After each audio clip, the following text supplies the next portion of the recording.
ವಿಠಲ ಪಾಂಡುರಂಗ ವಿಠಲ ಅಲ್ಲು ಸಲ್ಲ ಇಲ್ಲು ಸಲ್ಲ ಪಾಂಡುರಂಗ ವಿಠಲ.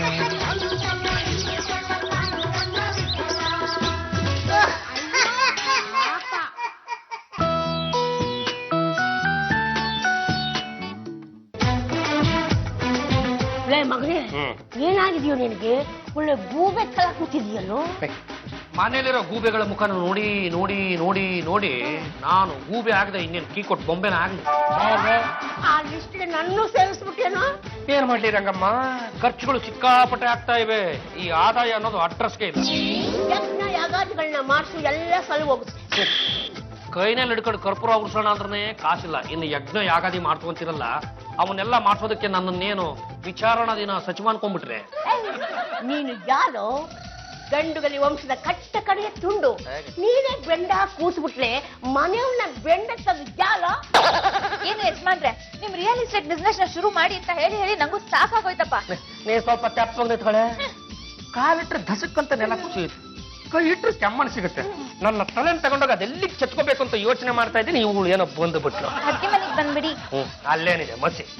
ರಂಗಮ್ಮ, ಯಾಕೋ ಏನೋ ಗೊತ್ತಿಲ್ಲ ಕಣ್ರಿ, ಇತ್ತೀಚೆಗೆ ನಾನು ಯಾವ ಬಿಸ್ನೆಸ್ ಕೈ ಇಟ್ರು ಲಾಸು ಲಾಸು ಲಾಸು ಲಾಸ್ ಮೇಲೆ ಲಾಸ್. ಅಲ್ಲ, ಅದು ಯಾಕೆ ಹಿಂಗಾಗ್ತಿದೆಯೇನೋ ಗೊತ್ತಿಲ್ಲ. ಒಂದು ಸ್ಪಷ್ಟವಾಗಿ ತಿಳ್ಕೊಂಡ್ಬಿಡ್ರಿ ರಂಗಮ್ಮ, ಈಗಿನ ಕಾಲದ ಆಮ್ಲಜನಕ ಅಂದ್ರೆ ದುಡ್ಡು ಕಣ್ರಿ, ದುಡ್ಡು. ಅಲ್ಲ, ಎಂತೆಂತವ್ರು ಕಾಂಜಿ ಪಿಂಜಿ ನಮಗೂ ನೆನ್ನೆ ಮೊನ್ನೆ ಬಂದವರು ಎಷ್ಟೆಷ್ಟೆಲ್ಲ ದುಡ್ಡು ಮಾಡಿ ಮನೆಯಲ್ಲಿ ಮಡ್ಕೊಂಡ್ಬಿಟ್ರು. ನಮ್ಮ ಕೈಲಿಂದ ಏನು ಮಾಡಕ್ಕಾಗ್ಲಿಲ್ಲ. ಹೋಗ್ಲಿ ರಂಗಮ್ಮ, ಅಪ್ಪೆ ತಪ್ಪೆ ನಾನೇನಾದ್ರೂ ಇಷ್ಟೊತ್ತಾಗ್ಲೇ ರಾಜಕೀಯಕ್ಕೆ ಏನಾದ್ರೂ ಸೇರ್ಬಿಟ್ಟಿದ್ರೆ ದರಿದ್ರಕ್ಕೆ ಏನಿಲ್ಲ ಅಂದ್ರು 1,000 ಕೋಟಿ ಮಾಡಿ ಮನೆಯಲ್ಲಿ ತಂದಿಟ್ಬಿಡ್ತಿದ್ದೆ. ಆಗ ನಾನು ಪರಪ್ಪನ ಅಗ್ರಹಾರಕ್ಕೆ ಬುದ್ಧಿ ಕಟ್ಕೊಂಡು ಬರ್ತಿದ್ದೆ. ಆದ್ರೆ ಏನಂತೆ, ಮತ್ತಿನ್ಯಾರೋ ಪರಿಚಯ ಆಗಿರೋರು, ಇನ್ಯಾರೋ ಬಂದು ಬಿಡಿಸಿರೋರು. ಅಂತೂ ನನ್ನ ಜೀವನ ಒಂದು ಹಾರಿಗಂತೂ ಖಂಡಿತ ಬರ್ತಾ ಇತ್ತು. ಮಗನೇ, ರಾಜಕೀಯ ತಿಳಿಬೇಡ ಅಂತ ಆವತ್ತಿ ನಿನಗೆ ಹೇಳಿಲ್ಲ ನಾನು. ರಂಗಮ್ಮ, ನಮ್ಮ ಗಂಡುಗಲಿ ವಂಶದವರು ಯಾವತ್ತೂ ಅನ್ಯಾಯದ ಕೆಲಸಗಳಿಗೆ ಕೈಯನ್ನು ಹಾಕಬಾರದು ಮಗನೇ ಅಂತ ಏನು ಎಚ್ಚರಿಕೆ ಕೊಟ್ರಲ್ಲ, ಆವತ್ತೇ ನನ್ನ ತಲೆಯಿಂದ ಈ ರಾಜಕೀಯದ ಗುಂಗನ ತೆಗೆದು ಬಿಸಾಕ್ಬಿಟ್ಟೆ. ಹಾಗಂತ ಐಡಿಯಲ್ ಆಗಿ ಮನೇಲೆ ಕುತ್ಕೊಂಡಿದ್ರೆ ಫುಡ್ಗೆ ಏನ್ ಮಾಡ್ತೀರಾ, ಬಟ್ಟೆಗೆ ಏನ್ ಮಾಡ್ತೀರಾ? ಅಭಿ, ಟೂ ಒನ್ ಥಿಂಗ್, ಆಚೆ ಕಡೆ ಹೋಗಿ ಸಿಂಪಲ್ ಆಗಿ ಮನಿನ ಅರ್ನ್ ಮಾಡ್ಕೊಂಡು ಬನ್ನಿ. ಅಂತರ ಜಾತಿ ಜಂಬಲ್ದಿ ನಿಮಗೆ ಈ ಸಿಂಪಲ್ ಆಗಿ ಮನಿನ ಹರ್ನ್ ಮಾಡೋಂತ ಕೆಲವು ಮಾರ್ಗಗಳು ನಮ್ಮ ಹತ್ರ ಇವೆ. ನಾವ್ ಹೇಳ್ತೀವಿ, ತಾವು ಮಾಡಿರಿ. ಸಿಂಪಲ್ ಆಗಿ ಹೋಗೋದಾದ್ರೆ ಖಂಡಿತವಾಗ್ಲೂ ಮಾಡ್ತೀನಿ. ಹೇಳಿ, ಏನ್ ಮಾಡ್ಬೇಕು? ಜಸ್ಟ್ ಎ ಮಿನಿಟ್, ಹಿಂಗೋಗಿ ಹಿಂಗ್ ಬಂದ್ಬಿಡ್ತೀನಿ. ಈ ಗೋಣಿಚೀಲ ತಗೊಳ್ಳಿ, ಇದನ್ನ ಹಾಸ್ಕೊಂಡು ಕೂತ್ಕೊಳ್ಳಿ. Oh my God, it's so simple. ಕೈನ ಸ್ವಲ್ಪ ಮುಂದೆ ಮಾಡಿ, ಈ ತಟೆನ ಭದ್ರವಾಗಿ ಇಟ್ಕೊಳ್ಳಿ. ಇದೇ ತರ ಅಣ್ಣಮ್ಮನ ದೇವಸ್ಥಾನ ಮುಂದೆ ಕುತ್ಕೊಂಡು ಬೆಳಗ್ಗೆಯಿಂದ ಸಂಜೆವರೆಗೂ ಅಮ್ಮಾ ತಾಯಿ ಅಂತ ಕರುಳು ಕಿತ್ತು ಬರಂಗ್ ಕಿರ್ಚ್ಕೊಳ್ಳಿ. ಒಂದು ದಿವಸದೊಳಗಡೆ ನಿಮ್ಗೆ ಬ್ಯೂಟಿ ಪಾರ್ಲರ್ ಎಷ್ಟು ದುಡ್ಡು ಬೇಕೋ ಅಷ್ಟು ಬಿಡುತ್ತೆ ಕಣ್ರಿ. Oh my God, you mean to say begging? Yes, it's a zero concept, ಯಾರ್? ನಾನು ನಿಮ್ಗೆ ಬೆಗ್ಗರ್ ತರ ಕಾಣಿಸ್ತೀನಾ? ಜಾತಿ ಜಂಬಲ್ತೀನಿ ಅವ್ರೆ, ಈಗಿನ ಕಾಲದಲ್ಲಿ ಈಜಿಯಾಗಿ ಅರ್ನ್ ಮಾಡೋ ಮಾರ್ಗ ಅಂದ್ರೆ ಈ ಬೆಗ್ಗಿಂಗ್ ಒಂದೇನೆ. ರಂಗ ಪಲ್ಲಕ್ಕೆ ಲಂಬವ್ವ ಏನಂದ್ರೆ ಸಿಕ್ಕಾಪಟ್ಟೆ ಉದ್ದ ಆಯ್ತು ಅಂತ. ಈ ಕೆಲಸ ಮಾಡೋದಕ್ಕೆ ನಮ್ ಜಾಗೃತಿ ನನ್ ಕಾಂತಿ ಪಿಂಜಿ ಅನ್ಕೊಂಡಿದ್ರ? ನಿಮ್ಗೂ ತಾಕತ್ತು ಅನ್ನೋದು ಇದ್ರೆ ನೀವ್ ಗಂಟೆ ಹಾಕಿದ್ರೆ ನೀವೇ ಕೆಲಸ ಮಾಡ್ರಿ. ಗೊತ್ತಾ? ಅಲ್ಲ, ನಾವ್ ಯಾರು ಅಂತ ಗೊತ್ತಾನೆ ಇರಂಗಿ ಬರುತ್ತಲ್ಲಪ್ಪ. ಅದಕ್ಕಂದ್ರೆ ಮುಂದೆ ಒಂದು ತೂತು, ಹಿಂದೆ ಒಂದು ತೂತು. ಅದಕ್ಕೆ ಎಡಗೈಯಿಂದ ಮತ್ತೊಂದು ಇಕ್ಕಿ, ಬಲಗೈಯಿಂದ ಬೆಂಕಿಯನ್ನು ಇಕ್ಕಿ, ಮತ್ತೊಂದು ಢಮಾರೆಂದು ಸಿಕ್ಕಿ ಶತ್ರು ಪಕ್ಷದವರ ರುಂಡ ಮುಂಡಗಳನ್ನು ಚಂಡಾಳ ವಂಶದ ಮಗ ಕಂಡ್ರಿ ನಾನು. ಕೊಂಚ ಬಗ್ಗಿಪ್ಪ. ಅವನಿಗೊಬ್ಬನಿಗೆ ಹೊಡೆದ್ಬಿಟ್ಟೆ ಅಂತ ತಮಗೆ ದುಃಖ ಆಗ್ತಾ ಇದೆಯಾ? ಇಕ್ಕಳೆಪ್ಪ. ಅಣ್ಣಯ್ಯ, ನಮ್ಮ ಯಜಮಾನ್ರ ಮೇಲೆ ಕೈ ಮಾಡಿದ್ರೆ ನಾನ್ ಸುಮ್ನೆ ಇರಲ್ಲ. ನಿನ್ನ ಕೈಲಿ ಮನೇನ ನಿಭಾಯಿಸಕ್ಕಾಗಲ್ಲ ಅಂದ್ರೆ ಹೇಳು, ನಮ್ಮ ಯಜಮಾನ್ರು ನಿಭಾಯಿಸ್ತಾರೆ. ಇಲ್ಲ ಬಾಂಡ್ ಪೇಪರ್ ಮೇಲೆ ಸೈನ್ ಮಾಡ್ಕೊಡು, ನನ್ನ ಪಾಲಿನ ಆಸ್ತಿ ನಾನೇ ತಗೋತೀನಿ. ಮಾ ದೇವ್ರ ಕೊಟ್ಟ ತಂಗಿ, ಗಾಂಧಿ ಕ್ಲಾಸ್ ಅಲ್ಲಿ ಕುತ್ಕೊಂಡು ಅಣ್ಣ ಬಾಂಡ್ ಸಿನಿಮಾ ನೋಡೋಣ ಅಂದ್ರೆ ನಮ್ಮ ಹತ್ರ ಕಾಸಿಲ್ಲ. ಇನ್ನು ಬಾಂಡ್ ಪೇಪರ್ನ ಎಲ್ಲಿಂದ ತಂದ್ಕೊಡ್ಲಪ್ಪ? ನಿಮ್ಮನ್ನೆಲ್ಲರೂ ಸೂಕ್ಷ್ಮವಾಗಿ ಗಮನಿಸ್ತಾ ಇದ್ರೆ ಯಾಕೋ ನೀವೆಲ್ಲರೂ ಸಿಕ್ಕಾಪಟ್ಟೆ ಒಗ್ಗಟ್ಟಾಗಿದ್ರ ಅನ್ಸ್ತಾ ಇದೆ. ಹಂಗಾಗಿ ನಾವು ಇವತ್ತು ಮಾತಾಡಲ್ಲ, ಟೈಮ್ ನೋಡಿ ಬಡಿತೀವಿ. ಓಂ ಕಂಪ್ಯೂಟರಾಯ ನಮಃ. ಓಂ ಕಂಪ್ಯೂಟರಾಯ ನಮಃ. ಯಾರ್ ನೀವು? ನಾನು ಬ್ರಹ್ಮಾನಂದ ಶಾಸ್ತ್ರಿ ಅಂತ, ಕಂಪ್ಯೂಟರ್ ಶಾಸ್ತ್ರಿ ಅಂತಾನು ಕರೀತಾರಮ್ಮ. ಪಾಂಡುರಂಗ ಅವರಿಂದ ಫೋನ್ ಬಂತು, ಅದಕ್ಕೆ ಬಂದೆ. ಇದೇನಿದು ಕರೆ ಡಬ್ಬ? ಹಾಗೆಲ್ಲ ಕರೆ ಡಬ್ಬ ಅಂತ ಕರಿಬಾರ್ದಮ್ಮ, ಇದು ಮಿನಿ ಕಂಪ್ಯೂಟರ್. ನನಗೆ ಜ್ಯೋತಿಷ್ಯ ಶಾಸ್ತ್ರ ಕಲಿಸಿಕೊಟ್ಟ ಗುರುಮ್ಮ ಗುರುಭ್ಯೋ ನಮಃ. ನಂಗ್ ಮದ್ವೆ ಯಾವಾಗ ಆಗುತ್ತೆ ಅಂತ ಹೇಳ್ತೀರಾ? ಪಾಂಡುರಂಗ ಬರ್ಲಿ, ಆಮೇಲೆ ಮಾತಾಡೋಣ. ಏನು ಯಜಮಾನ್ರೆ, ಸ್ವಲ್ಪ ಬರ್ತೀರಾ? ನಮಸ್ಕಾರ ಬ್ರಹ್ಮಾನಂದ ಶಾಸ್ತ್ರಿಗಳಿಗೆ. ನಮಸ್ಕಾರ. ಹೇಗೆ ನಡೀತಾ ಇದೆ ತಮ್ಮ ಜ್ಯೋತಿಷ್ಯ ಶಾಸ್ತ್ರ? ನೋಡಿ, ಮಾತಾಡಿ ಗಂಟ್ಲು ಸ್ಟ್ರೈಕ್ ಮಾಡಕ್ ಶುರು ಮಾಡ್ಬಿಡ್ತು. ಇಲ್ಲಿ ಹೆಚ್ಚಿಗೆ ಮಾತಾಡ್ತಾ ಎಲ್ಲಿ ಗಂಟ್ಲು ಪೂರ್ತಿ ಬಿದ್ದೋಗ್ಬಿಡುತ್ತೋ ಅಂತ ಕಂಪ್ಯೂಟರ್ ಮಾರಕ್ ಹೋಗ್ಬಿಟ್ಟೆ. ಇದು ಅಂತಿಂತ ಕಂಪ್ಯೂಟರ್ ಅಲ್ಲ ಸ್ವಾಮಿ, ಇದ್ರೊಳಗೆ ನವಗ್ರಹಗಳಿದೆ. ಹೌದೇ? ಇಲ್ಲಿ ಒಂದ್ಸಲ ತೋರ್ಸ್ಬಿಡಿ, ಇಲ್ಲೇ ಒಂದ್ ರೌಂಡ್ ಸುತ್ತಾಕೊಂಡ್ಬಿಡ್ತೀನಿ. ಓಂ ಕಂಪ್ಯೂಟರ್ ಆಯ್ತು. ಬ್ರಹ್ಮಾನಂಜಿ, ಅಲ್ಲ ಇದೇಂಗ ಬಹುಶಃ ಹೇಳ್ಬಿಡುತ್ತೆ ಅಂತ. ಬಹಳ ಸುಲಭ ನೋಡಿ, ಯಾರು ಪ್ರಶ್ನೆ ಕೇಳ್ಬೇಕು ಅಂತಾರೋ ಅವರು ಇದನ್ನ ತಲೆ ಹಾಕ್ಬೇಕು. ನಾನು ಈ ಕಂಪ್ಯೂಟರ್ನ ಸೇಫ್ ಮಾಡ್ತೇನೆ. ಕೂಡ್ಲೆ ರೆಡ್ ಲೈಟ್ ಹತ್ಕೊಳ್ಳುತ್ತೆ. ಪ್ರಶ್ನೆ ಕೇಳ್ಬಿಟ್ಟು ಓವರ್ ಅಂತ ಹೇಳ್ಬೇಕು, ಅವಾಗ ಗ್ರೀನ್ ಲೈಟ್ ಹತ್ಕೊಳ್ಳುತ್ತೆ. ಅದು ನಿಮ್ಮ ಪ್ರಶ್ನೆಗೆ ಉತ್ತರ ಕೊಡುತ್ತೆ. ಅಯ್ಯೋ ಸುಮ್ಮನೆ ಅಲ್ಲ, ಬಹುಶಃ ಹೇಳೋದು ಇಷ್ಟೊಂದು ಸುಲಭನೇ? ಯಾವ್ದಕ್ಕೂ ಒಂದ್ಸಲ ಟೆಸ್ಟ್ ಮಾಡೇ ಬಿಡ್ಬೇಕಲ್ಲ. ಯಾರು ಪ್ರಶ್ನೆ ಕೇಳ್ತೀರಿ? ನಾನ್ ಕೇಳ್ತೀನಿ, ನಾನು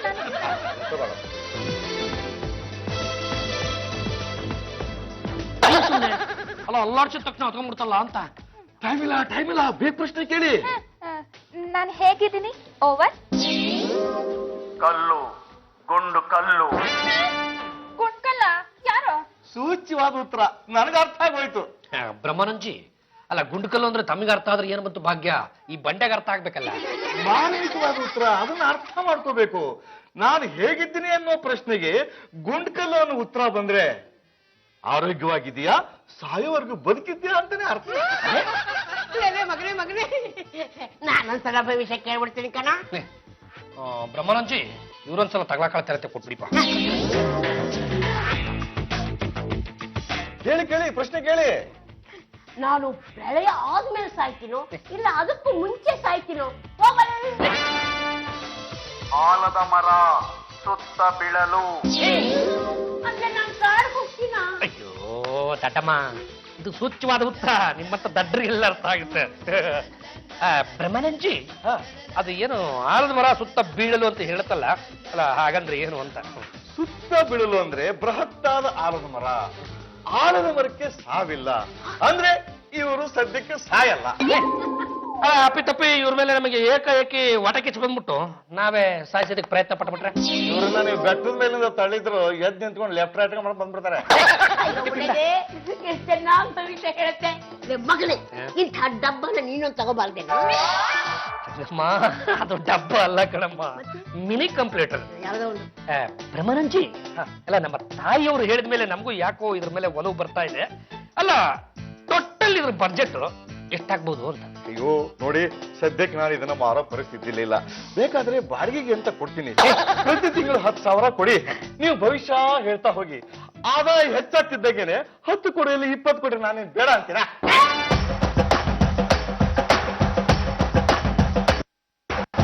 ಕಂಪ್ಯೂಟರ್ ಶಾಸ್ತ್ರ ಹೇಳಲಾಗುತ್ತದೆ.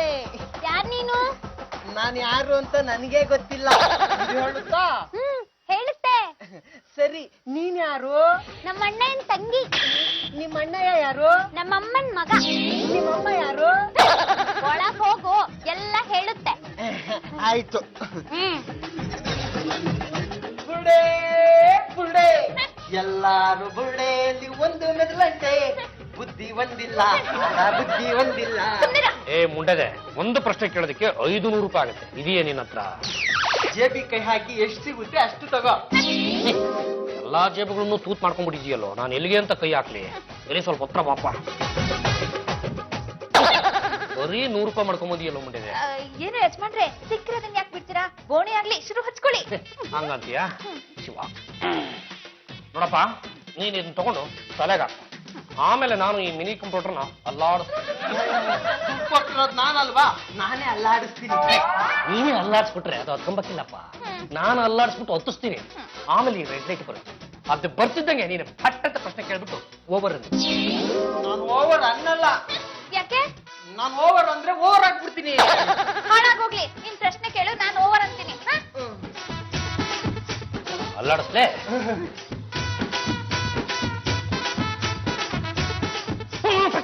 ಪ್ರಶ್ನೆ ಕೇಳು. ಆಕಾಶ ಯಾವಾಗ ತಲೆ ಮೇಲೆ ಬೀಳುತ್ತೆ? ಓವರ್. ಕಲ್ಲಿನ ಕಲ್ಲಿನ ಕೋಳಿ ಕೂಗಿದಾಗ ಕಲ್ಲಿನ ಕೋಳಿ ಕೂಗ್ದಾಗಂತೆ ಏ ಹುಚ್ಚಪ್ಪ ಕಲ್ಲಿನ ಕೋಳಿ ಕೂಗ್ತದೆ ಏ ಮುಂಡೆದೆ ಉತ್ತರ ತುಂಬಾ ಸೂಕ್ಷ್ಮವಾಗಿದೆ ಕಣೋ. ಅದು ಏನು ಅಂತ ನನ್ನ ಒಬ್ಬನಿಗೆ ಅರ್ಥವಾಗುತ್ತೆ. ಅದು ನೋಡು, ಈ ಕಲ್ಲಿನ ಕೋಳಿ ಅನ್ನೋದು ಹೇಗೆ ಯಾವತ್ತು ಕೂಗೋದೇ ಇಲ್ವೋ ಹಾಗೆ ಆಕಾಶ ಯಾವತ್ತು ತಲೆ ಮೇಲೆ ಬೀಳೋದಿಲ್ಲ ಅಂತ ಹೇಳಿದೆ. ಗೊತ್ತಾಯ್ತು ನಾನು ಇನ್ನೊಂದು ಪ್ರಶ್ನೆ ಕೇಳಲಾ? ಅದಕ್ಕೆ ಮತ್ತು ದುಡ್ಡು ಕೊಡಬೇಕಾಗತ್ತೆ. ಮೊದ್ಲು ಪ್ರಶ್ನೆ ಕೇಳ್ತೀನಿ, ಆಮೇಲೆ ನನ್ನ ಚಡ್ಡಿ ಜೋಬಲ್ಲಿ ಇರೋದ್ನೆಲ್ಲ ನೀನೇ ಎತ್ಕೋ. ನೀನೇನು ಅದನ್ನ ಹಾಕಿದೀಯೋ ಬಿಟ್ಟಿದೀಯೋ ಯಾವನಿಗೆ ಗೊತ್ತು. ಏನ್ ಹೇಳ್ಕೊಂಡ್ರೆ ಒಂದು ಪ್ರಶ್ನೆ ಕೇಳಿ ಬಿಡಿ, ಆಮೇಲೆ ಅವ್ನು ಕೊಡ್ಲಿಲ್ಲ ಅಂದ್ರೆ ನೀವೇ ಕೈ ಹಾಕಿ ಎತ್ಕೊಳ್ಳಿರುತ್ತೆ. ಮೊದಲನೇ ಗಿರಾಕಿನೇ ಎಂತ ಗಿರಾಕಿ ಹಿಡ್ಕೊಂಡ್ ಬಂದಿದೀಯ ನೀನು. ಏ ಮುಂಡೆದೆ ಹಾಳಾಗೋಗ್ಲಿ ಅಲ್ಲಾಡ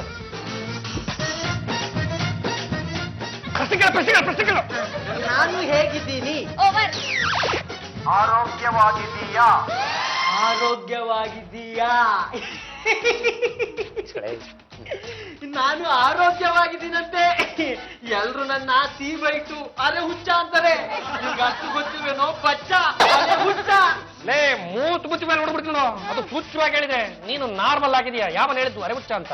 ನನ್ನ ನಾರ್ಮಲ್ ಅಲ್ಲ, ನಾನು ಅರೆ ಹುಚ್ಚ. ನಿನ್ನ ಬಾಯಿಂದನೇ ನಾರ್ಮಲ್ ಅಂತ ಬರ್ತೀನಿ. ಲೇ ಅದು ವೈರಟ್ ನೀನು ಕೊಡಿ. ಈಗ ನಾರ್ಮಲ್ ಅಂತ ಒಪ್ಕೋತೀಯಲ್ಲ ಶಾಕ್ ಹೊಡ್ಕೊಂಡು. ಬೇಡ ನಾನು ನಾರ್ಮಲ್ಲು, ನೀನು ಹುಚ್ಚ. ಈ ಮನೆಯಲ್ಲಿರೋರೆಲ್ಲ ಹುಚ್ಚರು. ಅಯ್ಯೋ ಶಿವನೇ, ಸಿಕ್ಕಿರೋ ಮೊದಲನೇ ಗಿರಾಕಿನೇ ಹುಚ್ಚ. ಇನ್ನು ಬರೋ ಗಿರಾಕಿಗಳು ಹೆಂಗಿರ್ಬೋದೆ? ಓವರ್. ನಮಸ್ಕಾರ ಪಾಂಡುರಂಗ ಪಂಡಿತರಿಗೆ.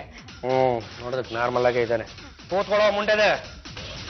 ನಮ್ಮ ಸೋದರ ಮಾವ ಒಬ್ಬ ರಾಜಕಾರಣಿ ಲಂಚ ತಿಂದು ಅರೆಸ್ಟ್ ಆಗಿದ್ದಾರೆ. ನಿನ್ನ ಪುರಾಣನ ಮುಚ್ಚಿಟ್ಬಿಟ್ಟು 500 ರೂಪಾಯಿ ಇಲ್ಲಿ ಎತ್ತಿಡು, ಹೆಡ್ಫೋನ್ ತಗೊಂಡು ತಲೆಗೆ ಹಾಕೋ, ನಾನು ಅಲ್ಲಾಡಿಸ್ತೀನಿ. ರೆಡ್ ಲೈಟ್ ಬರ್ತಿದ್ದಂಗೆ ಪ್ರಶ್ನೆ ಕೇಳ್ಬಿಟ್ಟು ಓವರ್ ಅನ್ನ.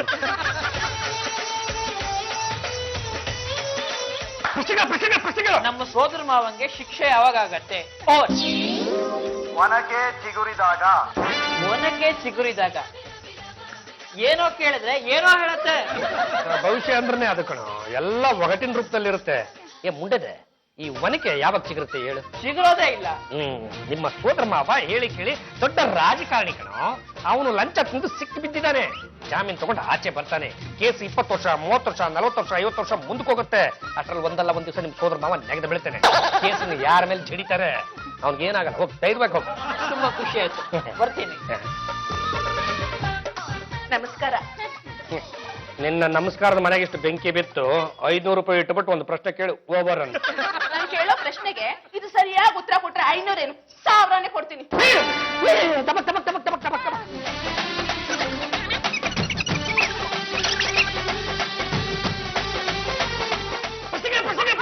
ಅಯ್ಯೋ ಆರೋಗ್ಬಿಡ್ತದೆ. ಪ್ರಶ್ನೆ ಕೇಳು. ನನ್ ಗಂಡನ್ಗೆ ನನ್ ಮೇಲೆ ಪ್ರೀತಿನೇ ಇಲ್ಲ. ಅವನ್ ಯಾರನ್ನ ಮಾಡ್ಕೊಂಡಿದ್ದಾನೆ ಅಂತ ನನ್ಗೆ ಅನುಮಾನ. ಅದು ನಿಜನಾ? Over. Double engine double engine ಅಂತು ಹಂಗಂದ್ರೆ ಏನ್ ಸ್ವಾಮೀಜಿ? ಮುಂಡೆದೆ, ದೇವಸ್ಥಾನಕ್ಕೆ ಹೋಗಿ ಪ್ರಸಾದ ತಿಂದು ಕೈನ ಗೋಡೆ ಒರೆಸ್ ಬಂದ. ಅದಕ್ಕೆ ಆ ದೇವರು ಡಬ್ಬಲ್ ಇಂಜಿನ್ ಶಿಕ್ಷೆ ಕೊಟ್ಟಿರೋದು. ಹಾಗಂದ್ರೆ ಏನು ಅಂತ ಹೇಳಯ್ಯೋ. ಪಾಪ ಅಮ್ಮಂಗೆ ಅರ್ಥ ಆಗ್ಬೇಕೋ ಬೇಡ? ಇಷ್ಟೆಲ್ಲ ಹೇಳಿದ್ಮೇಲೆ ಅದ್ ಹೆಂಗಪ್ಪ ಬಾಯಿ ಬಿಡಿಸಿ ಹೇಳಿ? ನನಗೆ ಮಾನ ಮರದೇ ಇಲ್ವಾ? ಮುಂಡೆದೆ, ನೀನೇನು ಅನುಮಾನ ಅಂತ ತಿಳ್ಕೊಂಡಿದ್ದಲ್ಲ, ಅದು ಅನುಮಾನ ಅಲ್ಲ, ನಿಜಾನೇ. ಇನ್ನೊಂದು ಸೆಟಪ್ ಇದೆ. ಅಯ್ಯೋ ನನ್ ಮಗನ್ ಬಿಡಲ್ಲ. ಅವನ್ಗೆ ಬಲಿ ಹಾಕ್ಬಿಡ್ತೀನಿ. ಬರ್ತೀನಿ. ನೆಕ್ಸ್ಟ್.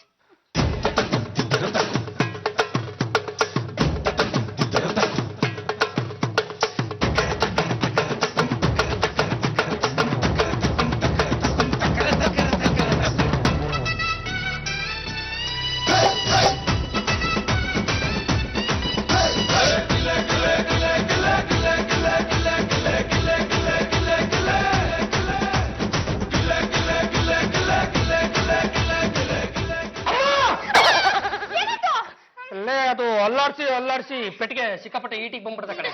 ಇಷ್ಟ್ರ ಮೇಲೂ ನಾವೇನಾದ್ರು ಅಲ್ಲಾಡ್ಸ್ಬಿಟ್ರೆ ಕೆಟ್ಟೋಗ್ಬಿಡ್ತದೆ. ಅದಕ್ಕೆ ಇವತ್ತಿಗೆ ಅಲ್ಲಾಡ್ಸೋದು ಟಾಪ್. ಶಾಸ್ತ್ರ ಹೇಳೋದು? ಶಾಸ್ತ್ರ ಹೇಳಕ್ಕೆ ಯಜಮಾನ್ರಲ್ಲ, ಕಂಪ್ಯೂಟರ್. ಮರ್ಯಾದೆ ಕೊಟ್ಟು ಮಾತಾಡಿ. ಕಾರ್ಯಮ್ಮ ನಿನ್ ಗಂಡನ ಕರಿಯಮ್ಮ ನಿನ್ ಗಂಡನ ಏನ್ ಕರೆಯೋದು? ಇಲ್ಲೇ ಕೂತಿದ್ದಾರೆ, ಬನ್ನಿ. ಏನ್ ಯಜಮಾನ್ರೆ, ಯಾರೋ ಶಾಸ್ತ್ರ ಕೇಳಕ್ ಬಂದಿದ್ದಾರೆ. ಬಾರೋ ಬಾ ಮುಂಡೆದೆ ಕೂತ್ಕೋ, ಶಾಸ್ತ್ರ ಹೇಳ್ತೀನಿ. ನಾನು ಶಾಸ್ತ್ರ ಕೇಳಕ್ ಬಂದಿಲ್ಲ. ನಾನು ರೌಡಿ ಮುದ್ದಣ್ಣ ಅಂತ. ನನ್ನ ಹೆಂಡ್ರು ಶಾಸ್ತ್ರ ಕೇಳಕ್ ಬಂದಾಗ ನನಗಿಬ್ರು ಹೆಂಡ್ರು ಅಂತ ಹೇಳಿದಂತೆ. ಚಂಪಚಮಲಿ, ಇದು ಅದೇ ಕಣೆ, ದೇವಸ್ಥಾನದಲ್ಲಿ ಪ್ರಸಾದ ತಿಂದು ಕೈನ ಗೋಡೆಗೊರ್ಸಿದ್ಲಲ್ಲ, ಡಬಲ್ ಇಂಜಿನು ಆ ಕೇಸು. ಹಾ, ಸುಶೀಲಮ್ಮ, ಅವಳೆ ನನ್ನ ಹೆಂಡ್ರು. ಅವಳ ಶಾಸ್ತ್ರ ಕೇಳಕ್ ಬಂದಾಗ ನನಗಿಬ್ರು ಹೆಂಡ್ರು ಅಂತ ಸುಳ್ಳು ಹೇಳಿ ನನ್ನ ಸಂಸಾರಕ್ಕೆ ಉಳಿ ಹಿಂಡಿರೋ ಈ ಕಂಪ್ಯೂಟರ್ ಚಿಂದಿ ಜಾಸ್ತಿ ಎಗರಾಡಿದ್ರೆ ತೆರಿಗೆ ಇಲ್ದ ಅಂತ ಕಂಪ್ಲೇಂಟ್ ಕೊಟ್ಬಿಡ್ತೀನಿ. ತಾಯಿ, ಈಗಾಗಲೇ 4 ಕೇಸ್ ಐತೆ ಅಂತದೆ ನನ್ನ ಮ್ಯಾಗೆ. ಏನಾಗಬೇಕು ಹೇಳು. ಹಾ, ನನ್ನ ಹೆಂಡ್ರು ಸುಶೀಲಮ್ಮನ ಕರ್ಕೊಂಡ್ ಬರ್ತೀನಿ. ನನಗಿರೋದು ಒಬ್ಬಳೇ ಹೆಂಡ್ರು ಅಂತ ಹೇಳ್ಬೇಕು, ಇಲ್ಲ ಅಂದ್ರೆ ಇಡೀ ಈ ಮನೆನೇ ಸುಟ್ಟು ಭಸ್ಮ ಮಾಡಕ್ ಬರ್ತೀನಿ. ಅಭಿ, ನೀವ್ ಮಾಡೋ ಕೆಲಸ ಒಂದೆರಡ ಬೇಕಿತ್ತೇನ್ರಿ ಈ ಪ್ರಾಬ್ಲಮ್ಸ್ ನಿಮ್ಗೆ? ರೇ ಜಾತಿ ಚಂಪಲ್ ತಿನ್ನಿವ್ರೆ, ನನ್ನ ಕಂಪ್ಯೂಟರ್ ಪೆಟ್ಟಿಗೆ ಭವಿಷ್ಯ ನುಡಿದಿದೆ ಅಂದ ಮೇಲೆ ಅದು ನಿಜಾನೇ. ಸೆಕೆಂಡ್ ವೈಫ್ ಇದ್ದಾಳೆ ಅಂತ ಅದ್ ಹೇಗ್ರಿ ಪ್ರೂವ್ ಮಾಡ್ತೀರಾ? ಇನ್ನೊಂದ್ ವೈಫ್ ನ ಕರ್ಕೊಂಡ್ ಬರ್ತೀರಾ? ಚಂಪನ್ ತೋರಿಸ್ತೀರಾ? ರೇ ಅವಳನ್ನ ಯಾಕೆ ತೋರಿಸ್ಲಿ? ಇವೆರಡು ದಂಡ ಪಿಂಡುಗಳು ಇದಾವಲ್ಲ, ಇವಕ್ಕೊಂದಿಷ್ಟು ಹಾಕ್ತೀನಿ, ಹೋಗಿ ಹೇಳ್ಕೊಂಡು ಬರ್ತಾರೆ. ಯಾಜಕ್ಕೆ ಮಾವ ಹೇಳಿದೈತ, ನೀವು ದುಡ್ಡು ಕೊಡದೈತ. ನೀವು ದುಡ್ಡು ಕೊಡಿ, ಅವ್ನು ಹುಡ್ಕೊಂಡ್ ಬರೋದೇನೋ ಎತ್ತಾಕೊಂಡ್ ಬಿಡ್ತೀವಿ. ಏ ಪಂಡಿತ ಪಾಂಡುರಂಗ, ನನ್ನ ಹೆಂಡತಿ ಸುಶೀಲನ್ ಕರ್ಕೊಂಡ್ ಬಂದಿದ್ದೀನಿ. ನಿನ್ ಕಂಪ್ಯೂಟರ್ ಅವಳ ಮುಂದೆ ಹೇಳ್ಸಯ್ಯ, ನನಗಿರೋದು ಒಬ್ಬಳೇ ಹೆಂಡತಿ ಅಂತ. ಏ ಮುಂಡೆದೆ, ನಾನು ಒಂದು ಸಲ ಅಲ್ಲಾಡಿಸಿ ಕೆಂಪು ದೀಪ ಉರಿಸಿ ಕಂಪ್ಯೂಟರ್ ಕೈಯಿಂದ ಭವಿಷ್ಯ ಹೇಳ್ತಿದ್ದೀನಿ ಅಂದ ಮೇಲೆ ಅದು ಸತ್ಯನೇ ನುಡಿಯೋದು. ಅದಕ್ಕಿಂತ ಮೊದಲು ಇನ್ನೊಬ್ರು ಭವಿಷ್ಯ ಕೇಳೋದಕ್ಕೆ ಅಂತ ಬಂದಿದ್ದಾರೆ, ಇಬ್ಬರಿಗೂ ಒಟ್ಟಿಗೆ ಸೇರಿಸಿ ಹೇಳ್ತೀನಿ ಇರು. ಕರ್ಕೊಂಬನ್ರ ಮುದ್ದು ಎಲ್ಲೋ ನನ್ನ ರತ್ನ ಶಾರೀರ ಕೇಳಿಸ್ತಾ ಇದೆಯಲ್ಲ. ಬರೀ ಶಾರೀರ ಅಲ್ಲಪ್ಪ, ಇಡೀ ಶರೀರನೇ ಬಂದಿದೆ. ಕಣ್ಣು ತುಂಬಾ ನೋಡ್ಕೊ. ರತ್ನ, ನೀನೇನು ಇಲ್ಲಿ? ರೀ, ಮೊದಲನೇ ಮದ್ವೆ ಆಗಿ ನನ್ಗೆ ಮಗು ಕೊಟ್ಟಿಲ್ಲ, ಹೋಗ್ಲಿ ಇವ್ರಿಗೊಂದ್ ಮಗುನ. ನಿಮ್ಗೆ ತಾಳಿನಾದ್ರೂ ಕಟ್ಟಿದ್ದಾರೆ, ನಂಗೆ ಅದು ಕಟ್ಟಿಲ್ಲಕ್ಕ. ಬೇರೆ ದಾರಿನೇ ಇಲ್ಲಮ್ಮ, ಒಬ್ರಿಗೊಬ್ರು ಒಪ್ಕೊಂಡು ಒಂದೇ ಮನೆಯಲ್ಲಿ ನೆಮ್ಮದಿಯಿಂದ ಜೀವನ ನಡೆಸಿ. ಈಗ ನಾನು ನಮ್ ಜಾತಿ ಅಕ್ಕ ಇಲ್ವಾ ಹಾಗೆ. ನನ್ನ ಹೆಸರು ಗೌರಮ್ಮ ಅಂತ, ಇವನು ನನ್ನ ಮಗ ಮುದ್ದುಕೃಷ್ಣ ಅಂತ. ಈಗ ಭವಿಷ್ಯ ಕೇಳೋದು ಯಾವ ಮುಂಡೆದು? ಇವ್ನ್ಗೆ ಹೇಳಿ, ಯಾಕೆಂದ್ರೆ ನನಗಿರೋದು ಇವನೊಬ್ನೇ ಮಗ. ಆಸ್ತಿ ಆಸೆಗೋಸ್ಕರ ಯಾವ್ದಾರು ಹುಡುಗಿ ಇವನು ಮೋಸ ಮಾಡ್ಬಿಟ್ಟಾಳು ಅನ್ನೋ ಭಯ ನನಗೆ.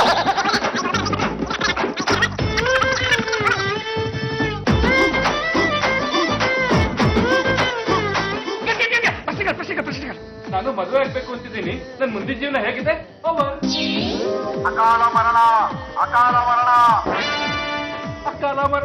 ಅಕಾಲ ಮರಣ ಅಂತಿದೆ. ನಾನು ಅಲ್ಲಾಡಿಸಿ ಭವಿಷ್ಯ ನುಡಿಸಿದ್ದೀನಿ ಅಂದ ಮೇಲೆ ಅದು ಯಾವುದೇ ಕಾರಣಕ್ಕೂ ಸುಳ್ಳು ಮಾತ್ರ ಆಗಲ್ಲ. ಯಾರು ಸಾಯ್ತಾರೆ? ನಿನ್ನ ಮಗ ಮನೆಗೆ ಬಂದಿರೋ ನಿನ್ನ ಸೊಸೆ ನಮ್ಮ ಯಜಮಾನರ ಸಾವಿಗೆ ಅವರಮ್ಮ ಕಾರಣ ಅಂತ ನಿನ್ನ ಮೇಲೆ ಪೊಲೀಸರು ಕಂಪ್ಲೇಂಟ್ ಕೊಡ್ತಾಳೆ. ಪೊಲೀಸರು ಮನೆವರೆಗೂ ಬಂದು ನಿನ್ನ ದರ ದರ ದರ ದರ ಅಂತ ಪರಪ್ಪನ ಅಗ್ರಹಾರ ಕೇಳ್ಕೊಂಡೋಗಿ ಪರ್ರ ಪರ್ರ ಪರ್ರ ಪರ್ರ ಅಂತ ಇಟ್ಟಿನ ಪಾತ್ರೆ ತೊಳೆಯಕಾಗ್ತಾರೆ. ಗುರುಜಿ, ಅಯ್ಯೋ ಮುಂಡೆದೆ, ಈ ಕಾನೂನು ಅನ್ನೋದು ಕತ್ತೆ ಇದ್ದಂಗೆ ಅಂತ ಇಂಗ್ಲಿಷ್ ನಲ್ಲಿ ಒಂದು ಗಾದೆನೇ ಇದೆ. ಆ ಕತ್ತೆ ಯಾರಿಗೆ ಯಾವಾಗ ಎಲ್ಲಿ ಒದೀತೆ ಅಂತ ಯಾರಿಗೂ ಹೇಳಕ್ಕಾಗಲ್ಲ. ಆದ್ರೆ ನನ್ ಮೀನಾ ಅಂತವಳಲ್ಲ. ಅಯ್ಯೋ ಮುಂಡೆದೆ, ಮದ್ವೆಗ್ ಮುಂಚೆ ಅವಳು ಮೀನಿನ ತರ ಇದ್ದಾಳೆ ಕಣ. ಮದುವೆ ಆಗು ಆಗು ಮಾರನೇ ದಿವಸನೇ ಮೊಸಳೆಯಾಗಿ ನೀನು ನುಂಗಾಕ. ನಾನಿಲ್ಲಿ ಬಂದಿದ್ದು ಒಳ್ಳೇದಾಯ್ತು. ಮದ್ವೆ ಮಾಡೋದ್ರಿಂದ ಇವನ್ ಸಾಯ್ತಾನೆ, ಅದರಿಂದ ನನಗ್ ತೊಂದರೆ ಆಗುತ್ತೆ ಅನ್ನೋ ಹಾಗಿದ್ರೆ ನಾನು ಇವನು ಮದ್ವೆನೇ ಮಾಡಲ್ಲ. ಅಲ್ವಾ ಮುದು ಕೃಷ್ಣ, ನೀನೊಂದ್ ಮದ್ವೆ ಆಗ್ತೀನಿ, ನಮ್ಮ ಅಮ್ಮನ ಒಪ್ಪಿಸ್ತೀನಿ, ಗಾಡ್ ಪ್ರಾಮಿಸು ಮದರ್ ಪ್ರಾಮಿಸು ಅಂತ ಆಣೆ ಮಾಡಿ ಈಗ ಮದ್ವೆ ಆಗಲ್ಲ ಅಂತೀಯಲ್ಲೋ. ಅದು ಮೀನಾ ಕಂಪ್ಯೂಟರ್ ಹತ್ರ ಭವಿಷ್ಯ ಕೇಳಿದ್ನಾ, ಅದೇನೇನೋ ಹೇಳ್ಬಿಡ್ತು. ನನಗೋಸ್ಕರ ಪ್ರಾಣ ಕೊಡ್ತೀನಿ ಅಂತ ಹೇಳಿದ್ದೆ, ಈಗ ಸಾವಿಗೆ ಎದ್ರುಕೊಂಡು ನನ್ನನ್ ಮದ್ವೆ ಆಗಲ್ಲ ಅಂತೀಯಾ? ಅದು ನಾನ್ ನಿನ್ ಮದ್ವೆ ಆದ್ರೆ ನಮ್ ತಾಯಿಗೂ ತೊಂದ್ರೆ ಆಗತ್ತಂತೆ, ನಾನೇನ್ ಮಾಡ್ಲಿ? ಕೇಳಿ ಕೇಳಿ ಕಂಪ್ಯೂಟರ್ ಭವಿಷ್ಯ, ಅದಕ್ಕೇನೋ ಗೊತ್ತಾಗುತ್ತೆ. ಮುಂಚೆನೆ ಯಾರೋ ಪ್ರೋಗ್ರಾಮ್ ನ ಫೀಡ್ ಮಾಡಿರ್ತಾರೆ, ಅದು ಅದ್ರ ಪ್ರಕಾರ ಹೇಳುತ್ತೆ. ನನ್ ಕರೆಕ್ಟ್ ಆಗೇ ಹೇಳ್ತು, ನನ್ಗೆ ಅಕಾಲ ಮರಣ ಅಂತ. ನೀನ್ ಏನೇ ಹೇಳಿದ್ರು ಆ ಕಂಪ್ಯೂಟರ್ ಭವಿಷ್ಯನ ನಾನ್ ನಂಬಲ್ಲ. ಆದ್ರೆ ಮೀನಾ, ಒಂದು ಗುಡ್ ನ್ಯೂಸ್. ಆ ಕಂಪ್ಯೂಟರ್ ನ ಯಾರು ಸಪ್ಲೈ ಮಾಡಿದ್ದು ಅಂತ ನಾನು ವಿಚಾರಿಸಿದೆ. ಬ್ರಹ್ಮಾನಂದ ಶಾಸ್ತ್ರಿಗಳು ಪಾಂಡುರಂಗನ್ ಕೊಟ್ಟಿರೋದು. ಹಾಗಾದ್ರೆ ಆ ಬ್ರಹ್ಮಾನಂದ ಶಾಸ್ತ್ರಿಗಳ ಪಾಂಡುರಂಗನ್ ಮನೆಗ್ ಬರಕ್ ಹೇಳು. ನೀನು ನಿಮ್ಮಮ್ಮ ಪಾಂಡುರಂಗನ್ ಮನೆಗ್ ಬನ್ರಿ, ನಾನು ಬರ್ತೀನಿ. ಎಲ್ಲರೂ ಕೂತು ಪ್ರಶ್ನೆ ಮಾಡೋಣ. ಅಕಾಲ ಮರಣ ಅನ್ನೋದು ಗ್ಯಾರಂಟಿ ಆದ್ರೆ ನಾನ್ ಮುಂದೆ ಏನ್ ಮಾಡ್ಬೇಕು ಅಂತ ಡಿಸೈಡ್ ಮಾಡ್ತೀನಿ. ನಮಸ್ಕಾರ ಪಂಡಿತ್ ಪಾಂಡುರಂಗ ಅವ್ರಿಗೆ. ಈ ಮುದಿ ಮುಂಡೆದು ಏನೋ ಮುಂಡೆದೆ, ಭವಿಷ್ಯ ಕೇಳೋದಕ್ಕೆ ಅಂತ ಬಂದೇನು? ನನಗೆ ಮುಂದೆ ಅಂತ ಹೇಳ್ತಾ ಇದೀಯಾ? ಅವ್ರು ಯಾವ ಫೋಟೋನ ಇನ್ಯಾವನು ಕಿತ್ಕೊಳಕ್ ನೋಡಿದ್ನಲ್ಲ ಹಂಗ ಆಡ್ತಾ ಇದೀಯಾ ನೀನು? ಹರಿಕತ್ತೆ ಮುಚ್ಚಿಡೋ ಮುಂಡೆದೆ, ಅದೇನು ಬಂದಿದ್ದು ಅಂತ ಹೇಳು. ಹೇಳಮ್ಮ. ಗುರುಜಿ, ಇವಳೇ ನನ್ನ ಮಗನ ಬಲ ಬಿಸಿರೋಳು, ಹೆಸರು ಮೀನಾ ಅಂತ. ಈ ಮುಂಡೆದಕ್ಕೆ ಸೋಡಾ ಬುಡ್ಡಿ ಅನ್ನೋದೊಂದು ಬಿಟ್ರೆ ಮಿಕ್ಕಿದ್ದೆಲ್ಲ ಲಕ್ಷಣವಾಗೇ ಇದೆ. ಕಂಪ್ಯೂಟರ್ ಭವಿಷ್ಯ ಏನ್ ಹೇಳ್ತು? ನಾನು ಇದನ್ನ ಅಲ್ಲಾರಿಸಿ ಕೆಂಪು ದೀಪ ಹತ್ತಿದ ತಕ್ಷಣ ಅವನು ಇವಳನ್ನ ಮದುವೆ ಆಗಬಹುದಾ ಅಂತ ಕೇಳ್ದ. ಅದಕ್ಕೆ ಇದು ಅಕಾಲ ಮರಣ ಅಂತ ಭವಿಷ್ಯ ನುಡಿ. ಅಕಾಲ ಮರಣ ಅಂತ ಹೇಳಿದಾಗ ನೀನೇನ್ ಅರ್ಥೈಸ್ಕೊಂಡು ಹೇಳ್ದೆ? ಏ ಮುದಿ ಮುಂದೆ ಮಕ್ ಪಡ್ಬಿಡ್ತೀನಿ ನೋಡು. ಅಕಾಲ ಮರಣ ಅಂದ್ರೆ ಏನೈತಲ್ಲ ಅರ್ಥ ಮಾಡ್ಕೊಳಕ್ಕೆ. ಅವಳನ್ನ ಕಟ್ಕೊಂಡ್ ಕೊಳ್ಳೆ ಮಧ್ಯದಲ್ಲಿ ಸತ್ತತ್ತೆ ಅಂತ ಅರ್ಥ. ತಪ್ಪು ಅದನ್ನ ನೀನು ಸರಿಯಾಗಿ ಅರ್ಥೈಸ್ಕೊಂಡು ಹೇಳ್ಬೇಕಾಗಿತ್ತು. ಅಯ್ಯೋ ಮುದಿ ಮುಂದೆ ಅದೇನ್ ಅರ್ಥ ಮಾಡ್ಕೊಂಡಿದ್ಯಾ? ಅದೇನಂತ ನೀನೇ ಹೇಳ. ಅಕಾಲ ಮರಣ ಅಂದ್ರೆ ನಿನ್ನ ಬ್ರಹ್ಮಚರ್ಯ ಸತ್ತು ಹೋಗಿ ನೀನು ಗೃಹಸ್ಥನಾಗ್ತೀಯ ಅಂತ ಅರ್ಥ. ಹಂಗ ಮತ್ತೆ ಆ ಮುಂಡೆದೆ ಅಂದ್ರೆ ಇವ್ನ್ ಸಾಯಿಲ್ವಾ? ಅವನ್ ಯಾಕೆ ಸಾಯ್ತಾನಮ್ಮ? ಗುಂಡ್ಕಲ್ ತರ ಇರ್ತಾನೆ. 500 ರೂಪಾಯಿ ತರ ಇಸ್ಕೊಂಡು ಸುಳ್ಳು ಶಾಸ್ತ್ರ ಬಗಳಿದ್ಯಾ? ನಿನ್ನ ಮೇಲೆ ನಾನು ಪೊಲೀಸ್ ಕಂಪ್ಲೇಂಟ್ ಕೊಟ್ಟು ನಿನ್ನನ್ನ ತರ್ತಾರ ಅಂತ ಪರಪ್ಪನ ಗ್ರಹ ಕೆಳ್ಕೊಂಡು ಹೋಗಿ ನಿನ್ನ ಕೈಲಿ ಫಿಟ್ಟಿಂಗ್ ಮಾಡಕ್ಕೆ ಕೊಟ್ಟು ಪರಪರ ಅಂತ ಕೆಡಿಸ್ತೀನಿ. ಅಮ್ಮ ಒಂದು ಮಾತು ದಯವಿಟ್ಟು ಎಲ್ರು ಕೇಳಿಸ್ಕೊಬೇಕು. ಈ ಕಂಪ್ಯೂಟರ್ ಏನಿದೆಯಲ್ಲ ಇದರ ಮೂಲ ಪೀಠಾಧ್ಯಕ್ಷರು ನಾನಲ್ಲ ಕಣಮ್ಮ, ಈ ಬ್ರಹ್ಮಾನಂದ ಶಾಸ್ತ್ರಿಗಳು. ಇದು ಏನೋ ಹೇಳೋದು ನಾನೇನೋ ಅರ್ಥ ಮಾಡ್ಕೊಂಡು ಹೇಳ್ತಾ ಇದ್ದೆ. ಇದೆಲ್ಲ ದುಡ್ಡಿನ ದುರಾಸೆಗೆ ಈ ತರ ಮಾಡ್ಬಿಟ್ಟೆ. ಇದಕ್ಕೂ ನಮಗೂ ಆಗ್ಬರಲ್ಲ ಅನ್ಸುತ್ತೆ. ಪಂಡಿತ್ಜಿ ದಯವಿಟ್ಟು ನಿಮ್ಮ ಕಂಪ್ಯೂಟರ್ನ ನೀವು ಅರ್ಪಿಸ್ಕೊಬೇಕು. ನಾನು ಇದನ್ನು ವಾಪಸ್ ತಗೊಳ್ಬೇಕು ಅಂದ್ರೆ ನಾನೊಂದು ಕಂಡೀಷನ್ ಇದೆಯಾ ಮುಂಡೆದೆ? ಅದು ಏನು ಅಂತ ಹೇಳಿ ಪಂಡಿತ್ಜಿ. ಇದುವರೆಗೂ ನೀನು ಯಾರ್ಯಾರಿಗೆ ಸುಳ್ಳು ಭವಿಷ್ಯ ಹೇಳಿದ್ಯೋ ಅವ್ರಿಗೆಲ್ಲ ಪರಿಹಾರ ಧನ ಅಂತ 50,000 ರೂಪಾಯಿ ಕೊಡಬೇಕು.